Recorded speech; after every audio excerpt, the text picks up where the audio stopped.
नमस्कार मित्रों। प्राकृतिक चिकित्सा विज्ञान केंद्र कानपुर में डॉक्टर आर के शुक्ला आपकी सेवा में। जैसा कि हम त्रिदोष विज्ञान के एक क्रम में चल रहे हैं, हमने एक दोष वात को अभी कंप्लीट किया है, दूसरे दोष की ओर हम आगे बढ़ते हैं। इसी के साथ विशुद्ध प्राकृतिक चिकित्सा एवं आयुर्वेद चिकित्सा हमारे घर घर तक पहुँचे, इसी की आशा के साथ हमारे चैनल को ज़्यादा से ज़्यादा सब्सक्राइब करें, शेयर करें। और जो हमारे इस आयुर्वेद क्षेत्र में इस पैथी के सहयोग में अपना समर्थन देना चाहते हमारे स्टूडेंट्स हैं, जो बीएमएस की तैयारी कर रहे हैं या नीट की तैयारी कर रहे हैं, आयुर्वेद क्षेत्र में आना चाहते हैं, उनके लिए ये हमारे वीडियो बेसिक नॉलेज जो आयुर्वेद का है वो आप तक पहुंचाने का काम हम कर रहे हैं। ये विशेष उपयोगी होंगे। आप इन्हें सुनें, समझें कि आखिर आयुर्वेद का प्राथमिक चरण जो है, जो प्राथमिक स्तर है, वो कहाँ से शुरुआत होती है और कैसे समझते हैं कि आयुर्वेद हमारे लिए क्या कर सकता है। चर्चा करते हैं दूसरे दोष की, जिसका नाम है पित्त। पित्त का परिचय जो है, पित्त एक प्रकार का पतला द्रव्य है जिसका स्वभाव गर्म है। आम से मिलने के बाद इसका रंग नीला हो जाता है। आम जो हम भोजन करते हैं, उस भोजन का जो शेष भाग हमारे शरीर में अधपचा रह जाता है, जो पच नहीं पाता है, उसे आम कहते हैं। तो जब यही पित्त हमारा आम के साथ मिल जाता है तो इसका रंग नीला हो जाता है। लेकिन यही पित्त जब हमारा आम से अलग होता है तो इसका रंग पीला हो जाता है। पित्त का जो नेचर है वो तीक्ष्ण है, दस्तावर है।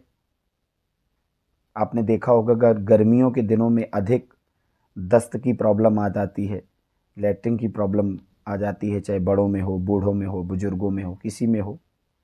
चिकना है।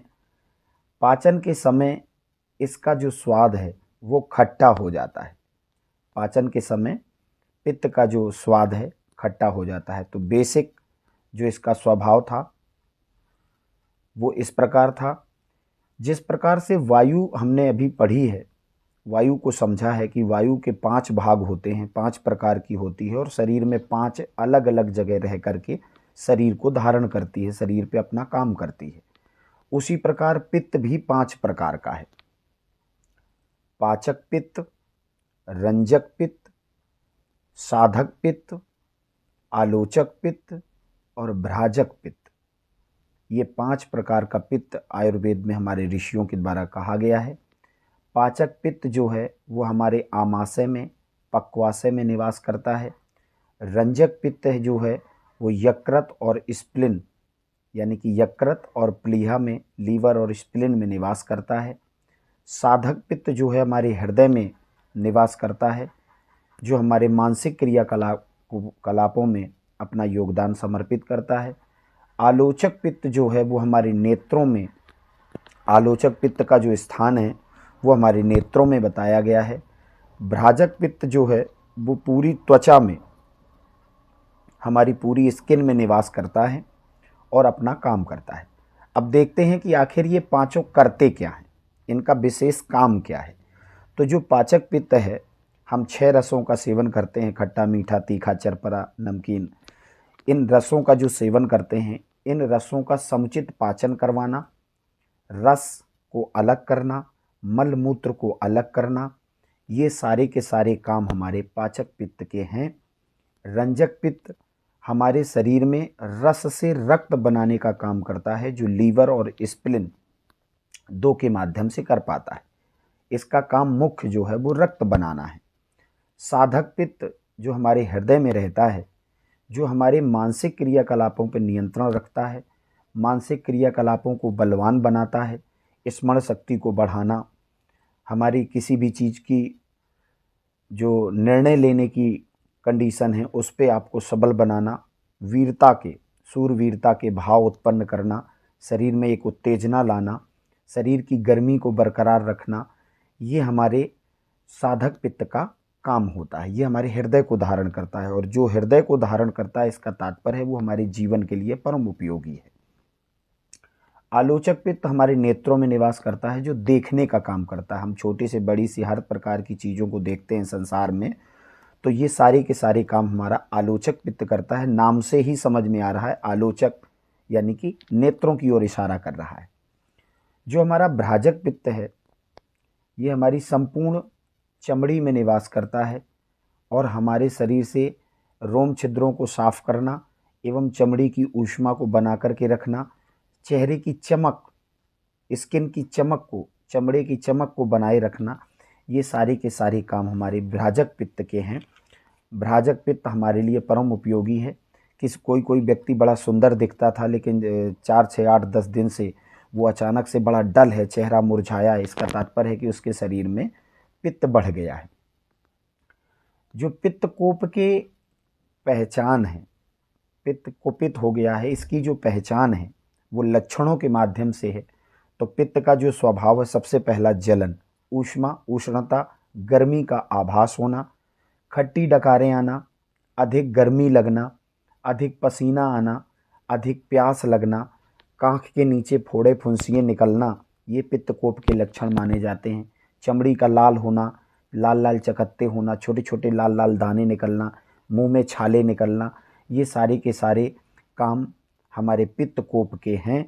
जिस समय हमारे शरीर में पित्त बढ़ता है उस समय हमारे मुंह का स्वाद कड़वा, नीम जैसा कड़वा, करेले जैसा कड़वा हो जाता है। क्योंकि आप लोगों ने देखा होगा कि जब व्यक्ति को बुखार आता है तो उसके मुंह का स्वाद बिगड़ जाता है, बड़ा खट्टा, बड़ा अजीब सा स्वाद हो जाता है।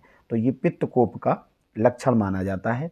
हरे पीले दस्त होना, बैठे बैठे खड़े होने में अचानक से आंखों के सामने अंधेरा आ जाना, ये सारे के सारे दृष्टि को कमज़ोर कर देना, ये पित्त कुपित होने के कारण माने जाते हैं। पित्त कुपित ऐसे होता है, इसके लक्षण ये हैं, पहचान हम इस प्रकार से सकते हैं।